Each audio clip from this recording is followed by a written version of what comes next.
As we continue to make our way through different figure posing apps, we're going to take a look at one that seeks to give us a wider range of options for how our figures are rendered. Previous apps have offered us mostly grayscaled or monotone models, but our next app is going to give us a whole bunch of useful settings to add to our figures, and that's an app called Pose Tool 3D. This posing app is much older than others on the market, being well over 10 years old at the time of this recording, but that doesn't mean it has outlived its usefulness. The male and female models at first glance don't look all that impressive, but it's when you open up the draw mode options that the app really comes alive. Here you'll find drawing modes that gives us a whole range of useful renderings for our figures. The perspective mode overlays useful grids and cross contour guides. The gesture mode shows an approximation of where the lines of action are. And the muscle mode, well, as you would expect, shows the figure's underlying muscle layer. There's also a couple of very handy outline modes, which turns the figures into something approximating a comic book or pencil sketch rendering, which you can still control in 3D space. So there's a whole lot of useful drawing modes that can suit many types of artists.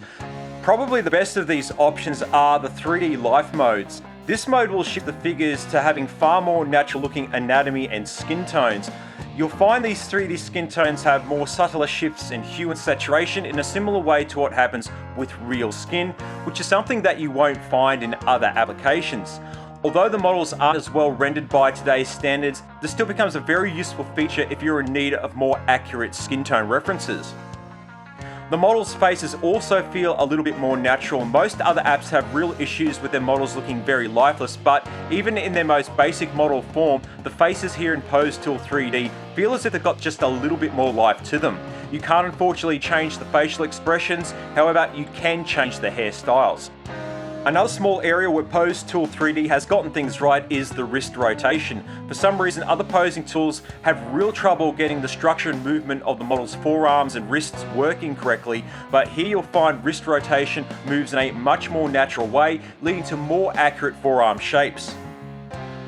Alongside these options is a very handy step-by-step drawing tool. Simply pose the model however you want, tap the draw steps icon, and your pose will be broken down into a series of parts for you to draw along with, which is great for beginner artists.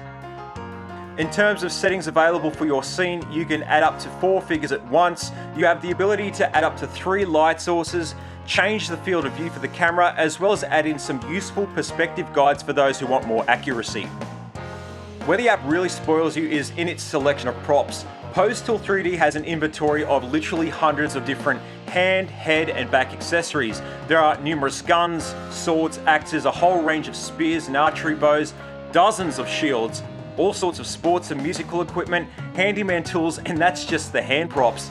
There are so many items available that it's probably easier to list the props that the developer left out rather than the ones that were put in.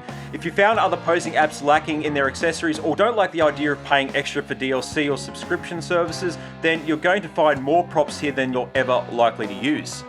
So what are the downsides to this app? Well, whilst there's a lot to like about it, its age does start to show occasionally. As great as the natural skin tone option is, it doesn't always render all that well in dramatic lighting. In normal lighting, it still holds up reasonably well and makes for a pretty good reference, but when the contrast is more extreme, that's where things start to slide. The other issue is that there's only one natural skin tone available. You can change the skin color, but it just looks like a painted overlay, so more skin tones would probably come in handy. The model controls are also a little slow. They are easy to use, but it takes a lot more time to make adjustments compared to other apps. This is made even more time consuming with something like the hands, where there are no presets available and you have to pose all the fingers yourself. Annoyingly, there's also no undo option, so if you screw something up, you can't erase the mistake. So a few noticeable drawbacks here.